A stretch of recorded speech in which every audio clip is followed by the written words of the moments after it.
Our patient is a 2004 Toyota Sienna. We're going to be replacing the left front lower control arm. That's the driver front. Well, let's get to it.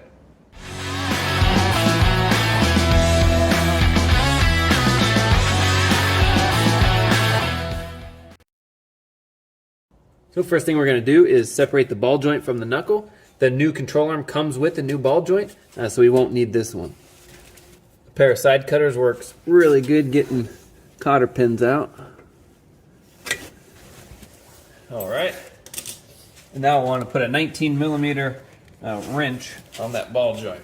This ball joint has been replaced before because it is not a 19 millimeter, but it is a 7/8. But same idea. Break the nut loose and then pull it off. All right, so now we can put a pry bar in here and tap on the knuckle with a hammer or use a pickle fork. It's great for eating pickles. There we go. So now it's loose. Pull the nut off the rest of the way.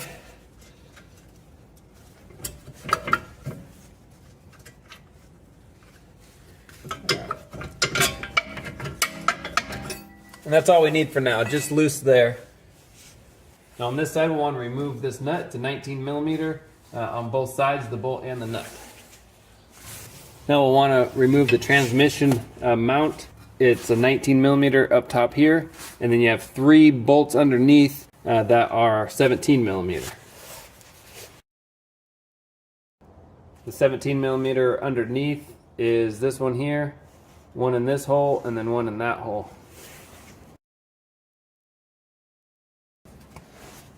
Now to get this mount off, we'll have to jack up the transmission side just enough, about 2.5 to 3 inches. So the transmission jacked up, that's about all the farther you can go. For me, that bolt is just to the top of this. So I was only able to go up about 1 inch, and then you can feel it tension, and you don't want to go up too much more than that because then you'll be pulling on things. So once we have it that far, that's all the farther we want to jack up the transmission. The next thing we'll want to do is pull the undercarriage or the cradle bolts out. There's one here. Pull it all the way out and then thread it in a good number of threads. We only need about another inch or so, but you want just good threads back in so nothing drops completely out. We do that on this front one, and then we come to the back and we do it on this one here too. And once we have it all the way out and then thread it in a good, I don't know, 5, 6, that's just ballpark threads, and we feel safe, now we can go ahead and pull these brackets off. To get this bracket off here, there's 2 14s here, and then you see it kind of go up and under. There's 1 14 millimeter there, and then this will separate from the body. Then in the front, there's a 14 millimeter here, 14 millimeter there, and then that's an oddball, 17 millimeter. And then this bracket is separate. Now nothing should drop because you have the transmission suspended, so there's really no weight on this side. And that cradle is also still bolted in on the other side. So nothing's gonna drop on you, but safety first, you can put a jack stand under the front there just to be safe if you want. And these are threaded in anyway, the cradle bolts. But now we're gonna pull those brackets in the front and in the rear.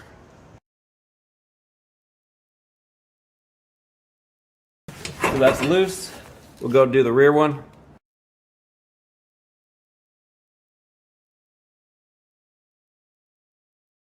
So it looks like we'll have to take this front motor mount off as well. They're just 3 14 millimeter bolts.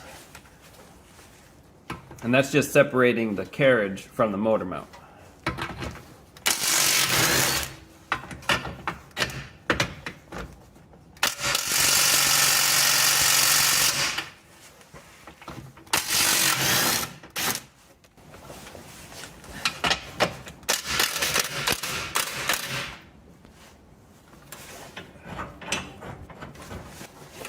So on this last bolt, as I'm lowering it, I can actually see the cradle start to drop. That's what we want. So I'm going to put a jack stand under here, just to be safe. And we're going to pull this off.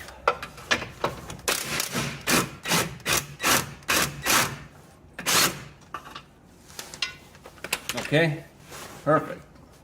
So that dropped quite a bit. That's what we wanted.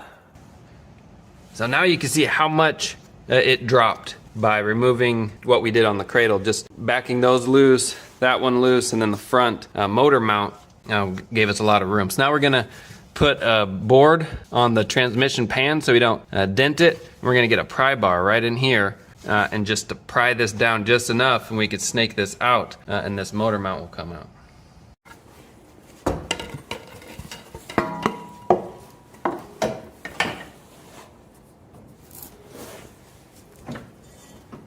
Now see how it just comes out.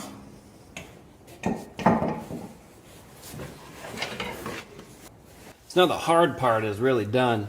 We have 2 bolts left. They're 22 millimeters. One here, and then one on the other side here. And that lower control arm is ready to be pulled out.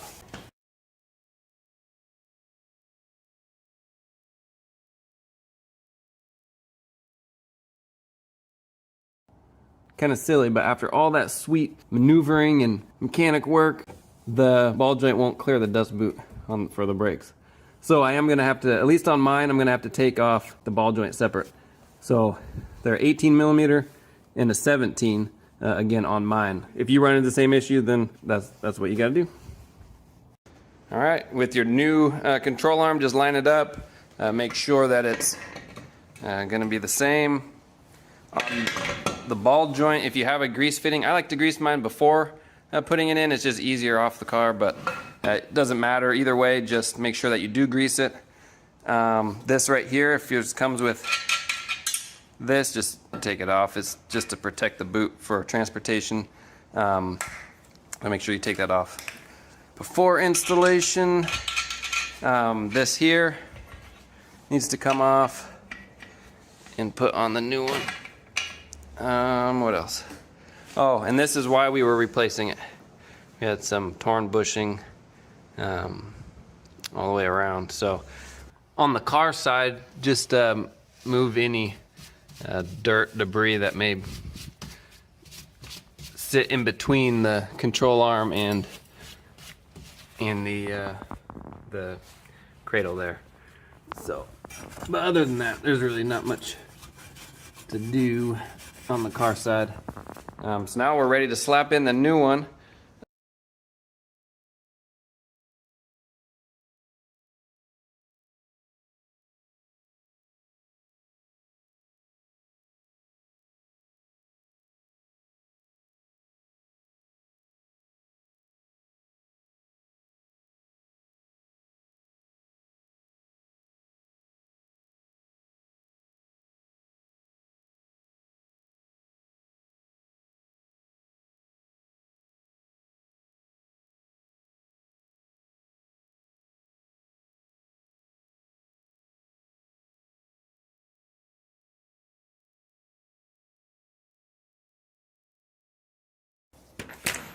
Now all 3 of these control arm bolts are 150 foot-pounds.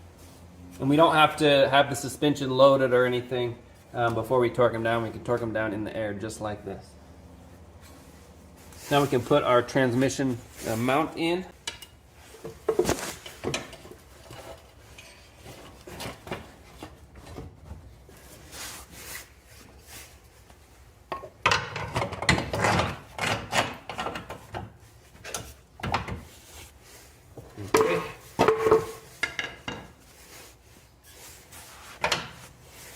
We'll just put the lower bolts on snug, and then we'll get our sub-assembly or the cradle back up.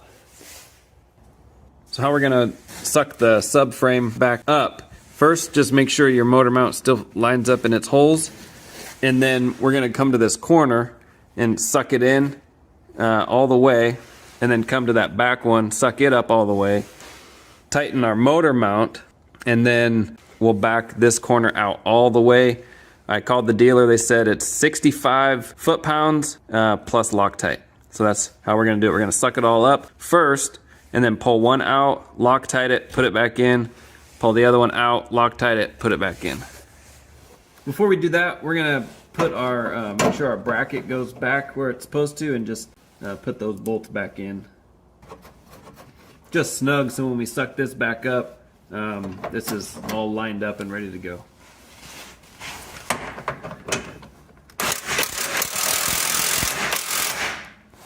And while you're sucking it up, also watch to make sure that your transmission mount is actually going in the hole on the transmission.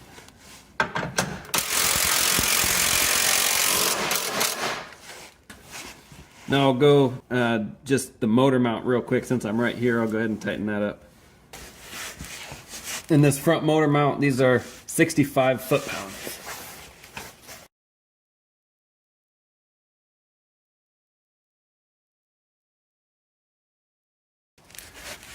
So again, we'll get this in its spot.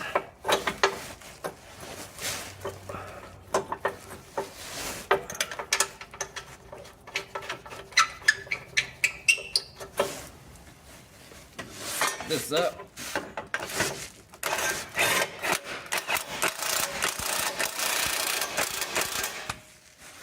All right, so now I'll go up to the front, we'll pull that bolt back off, Loctite it, and then torque it down to 65 foot-pounds. All right, we have our cradle bolts in, Loctited and torqued down on both sides. We have our little brackets tightened down on the front as well. We have our motor mount in. So now we can lower our transmission onto the transmission mount, and we just have these finger tight for now, so we'll be sure to torque those down. But so let's go ahead and lower our transmission. Do it one-handed.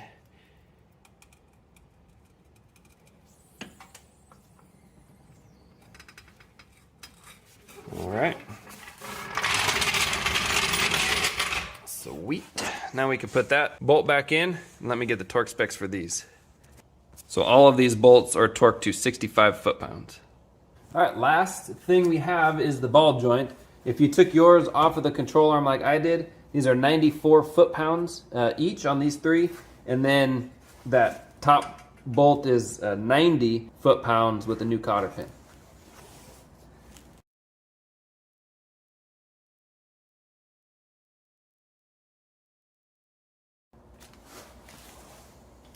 You probably noticed I like to just mark the bolts that I torqued. So at the very end I can just go through and I'm not guessing, hey, did I get that one? Did I not get that one? Because it's marked. So my new nut is a 19 millimeter.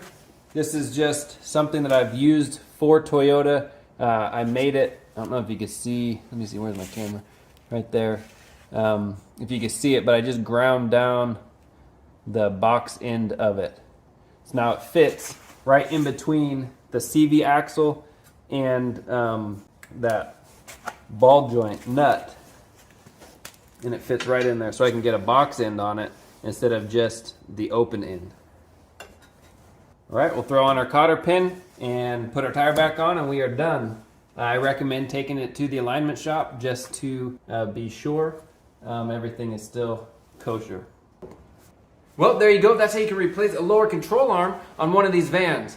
The workshop information will tell you to pull the engine. It's interesting. Even Chilton Labor will say it's an 8-hour job to do one of these because it's assuming you're pulling the engine. As we saw, you do not have to pull the engine to get one of these out. That transmission mount can come out with the engine still in the vehicle.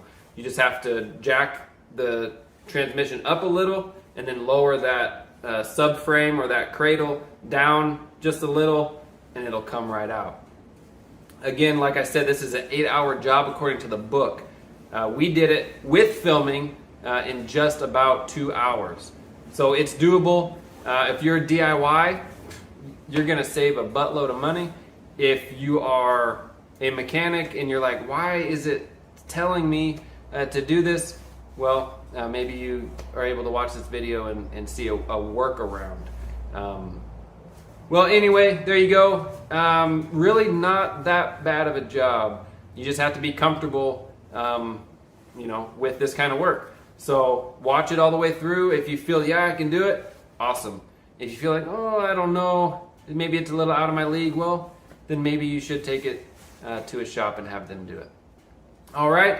Also take it to alignment shop just to be sure that everything is still kosher. It should be, but you always just want to double check those things. Manufacturer, you know, millimeter off here or whatever can throw your alignment out. So just good to get that done. That's it.